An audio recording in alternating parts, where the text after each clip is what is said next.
Bismillahirrahmanirrahim. Assalamualaikum warahmatullahi wabarakatuh. Pemirsa, berjumpa kembali dengan kami di Jangan Salah Arah di channel Ahmad Nur Hidayat. Kita akan membahas tentang topik yang memang sepertinya masih kekeh ya diperjuangkan, yaitu mengenai tuntutan dari para kepala desa untuk memperpanjang masa jabatannya menjadi 9 tahun. Dan kali ini adalah sebuah pertanyaan ya, dan sebuah hal yang patut dicurigai bahwa perpanjangan kepala desa ini adalah operasi partai politik dan ini akan menjadi penyebab konflik sosial. Ya, sebelum kita berlanjut berdiskusi dengan narasumber tetap kita itu Bang Ahmad Nur Hidayat ya, Bang Nur. Kita saksikan dulu cuplikan video berikut.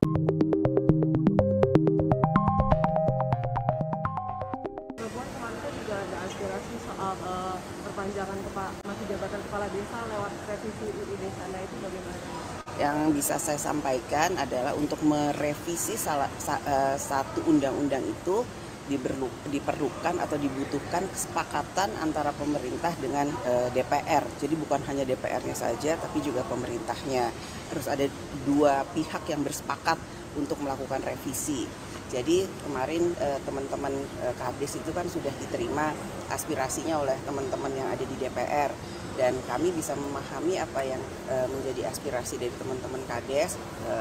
Jadi kita akan lihat dahulu bagaimana hal tersebut untuk bisa dikaji dan dibahas kembali, dan tentu saja kami nantinya akan berdialog, berdiskusi dan berbicara dengan pemerintah bagaimana jalan tengah atau jalan keluarnya agar apa yang menjadi aspirasi dari para Kades ini bisa mendapatkan solusinya. Tapi memandang perpanjangan ini sebenarnya apakah memang urgensi, melihat kan juga justru bukannya tidak efektif kalau terlalu lama gitu Mbak? Efektivitasnya itu harus kita kaji dahulu, tidak boleh terburu-buru, karena memang kita harus lihat substansi yang mendasar terkait dengan aspirasi teman-teman Kades. Jadi kemarin sudah diterima aspirasinya, udah kita dengarkan bagaimana apa yang diinginkannya, apa manfaatnya buat rakyat di bawah dan masyarakat yang ada di lapangan. Jadi itu yang kita akan cerna dulu, kita akan bahas dulu, dan tentu saja dikaji secara mendalam.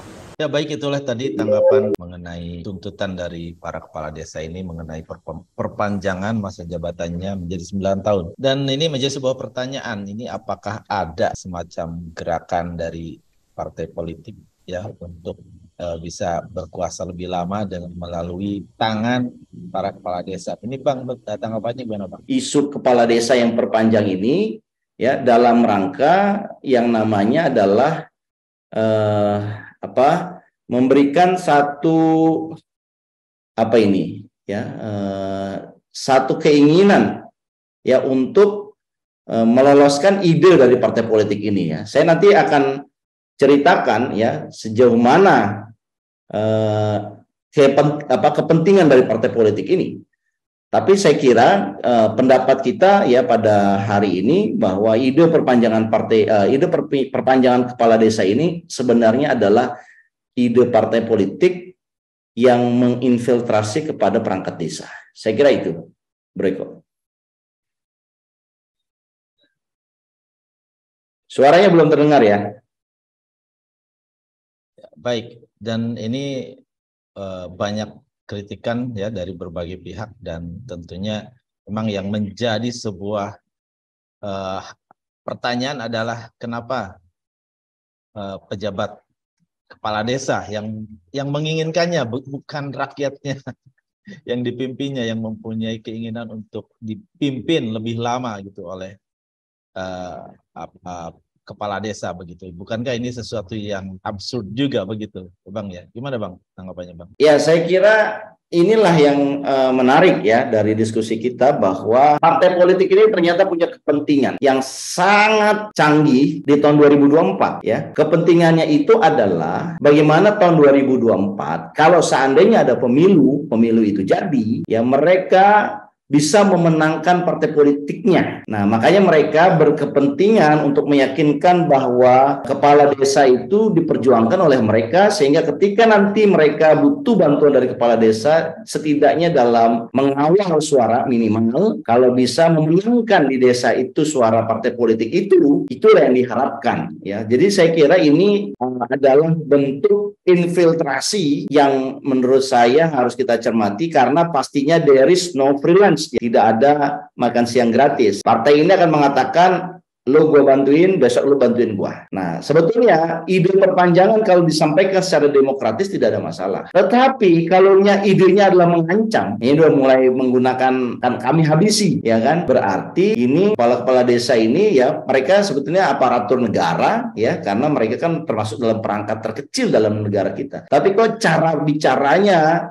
itu seperti bukan cara bicara orang bernegara, seperti caranya preman. Ya preman itu mengancam. Nah ini yang saya kira kita perlu luruskan bahwa ide perpanjangan ini sebenarnya menarik ya kalau dibawa ini kepada isu diskusi ya. Kenapa 6 tahun itu dianggap kurang puas? Padahal kepala desa itu berdasarkan undang-undang desa bisa diperpanjang sampai 3 kali. Beda loh. Kepala daerah, presiden hanya 2 kali. Berarti masa maksimal dari kepala desa itu 6 kali 3, 18 tahun. Tapi sebenarnya itu dianggap kurang, minta 9. Berarti 9 kali 3, 27 tahun. Wah, ini udah luar biasa. Ya, luar biasa keterlaluan. Jadi, saya tegaskan bahwa ini sebetulnya idenya partai supaya ada kegaduhan. Pertama, kenapa kegaduhan itu perlu? Karena di elit kekuasaan yang paling tinggi itu ada keinginan untuk menambah 1 periode lagi, jadi 3 periode. Nah, dibangun logikanya, kalau desa saja bisa diperpanjang, kenapa jabatan presiden tidak diperpanjang? Nah, itu akhirnya bagi kepentingan sang elit yang di Jakarta itu. Tapi kalau kepentingan partai, kenapa kita dengar ada 2 partai setidaknya. Pertama partai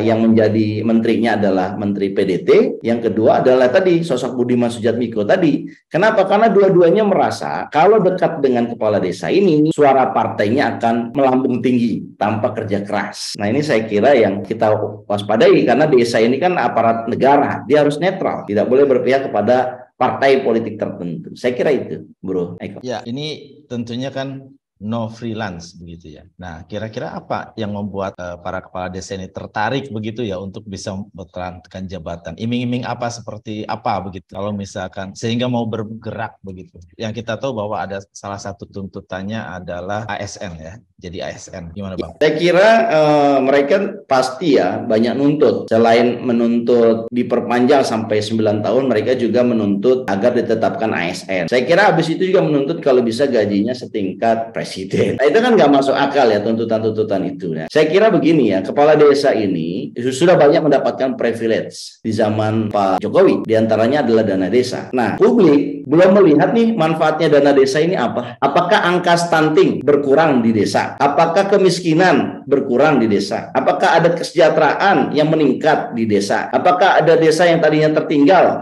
sekolah dasar impresnya rusak, kemudian jadi desa yang berprestasi dalam hal pendidikan, akademik. Nah, saya kira sekarang ini kepala desa harusnya membuktikan itu dulu, bahwa dana desa yang diterima ya 900 juta loh per tahun, ya hampir 1 M. Itu digunakan dulu untuk mesejahterakan desa, buatlah kampanye sebesar-besarnya bahwa desa kita ini bagus, bahwa dana desa ini bagus, ya. Tunjukkan dulu kinerjanya. Ini kita belum mendengar loh kinerja dari desa. Angka stunting masih tinggi, angka kemiskinan juga tinggi, ya. Apalagi sekarang minta jabatan 9 tahun, ini kan namanya kerjanya belum maksimal, tetapi sudah menuntut pengen kekuasaan tambahan. Ya, menurut saya ini hal yang nggak benar. Ya, ini harus didudukan dulu. Pertama, ya saya kira kalau aspirasinya betul-betul dari kepala desa, maka kita akan, ya kita ini adalah arti publik ya. Publik akan menilai ini aspirasinya masuk akal atau tidak. Kalau aspirasinya menyangkut pribadi kepala desa, saya kira tidak masuk akal. Kalau alasannya adalah kenapa diperlukan 3 periode untuk kepala desa, karena kalau pilkada di desa itu seringkali ribut, karena kandidat itu anti desa saling ketemu. Terjadi adalah ada perselisihan yang tidak selesai, meskipun kepala desanya sudah diangkat. Nah inilah perlunya, apa istilahnya, pembelajaran atau edukasi yang perlu dilakukan oleh pemerintah pusat ya. Bukan kemudian oh ya kalau gitu kita buat 3 periode. Ini kan logikanya, masalahnya apa, kok permintaannya apa ya. Jadi alasan-alasan yang disampaikan saat ini ya untuk memperpanjang jabatan kepala desa menjadi 9 tahun itu menurut saya tidak logis. Dan kenapa ini langsung cepat? Walaupun tidak logis yang cepat, karena ada yang memodali ya. Ada surat dari, udah viral juga surat itu dari partai politik tertentu ketika presiden mengucapkan setuju dengan 9 periode, 9 tahun 3 periode, ditulis selamat kepala desa Anda sudah disetujui. Padahal nggak bisa hanya presiden, harus mendapatkan persetujuan dari DPR. Ya karena ini menyangkut undang-undang, ya kan? Bukan presiden yang memutuskan, tapi undang-undang yang memutuskan. Saya kira itu, Bro Eko ya. Ya baik, ya kalau kita melihat rentetan itu sangat rapi ya menuju kekuasaan tentunya, menuju kekuasaan dari mulai adanya apa penggerakan masa Abdesi ya, yang dulu ternyata ketuanya bukan ketua yang resmi, kemudian terjadi lagi pengerahan masa kepala desa, dan kali ini tuntutan perpanjangan masa jabatan yang tentunya ini akan menimbulkan berbagai ekses ya. Dan memang sangat mengherankan bahwa kalau persoalannya adalah polarisasi atau konflik di lingkungan desa akibat pemilihan kepala desa, dijawab dengan perpanjangan masa jabatan untuk agar pembangunan tidak terganggu. Ini agak aneh ya, karena kita seperti negeri yang pesimis, yang di mana rakyatnya itu susah dididik begitu. Karena di sini peranan ya yang harusnya, kalau memang pemahaman demokrasi yang kurang, tentunya harus dipahamkan begitu, bukan diikuti kecenderungan salahnya. Ya baik, terima kasih atas pencerahannya Bang Nator, dan semoga pihak-pihak yang memang jika benar ya bahwa ini ada misi partai di sini untuk berkuasa lebih lama, dan dibangun kesadaran bahwa rakyat tidak bodoh begitu, dan kita bisa menjalankan demokrasi dengan lebih baik lagi seperti itu. Ya pemirsa, itulah tadi pembahasan tentang topik tuntutan perpanjangan masa jabatan kepala desa, dan kita akan berjumpa kembali di topik-topik berikutnya. Jangan lupa untuk like, share, komen, dan subscribe channel Ahmad Nur Hidayat, dan juga TikToknya juga Ahmad Nur Hidayat, dan juga IG-nya juga ya, Instagramnya Ahmad Nur Hidayat. Saya akhiri. Billahi taufiq wal hidayah. Assalamualaikum warahmatullahi wabarakatuh. Terima kasih. Waalaikumsalam warahmatullahi wabarakatuh. Terima kasih.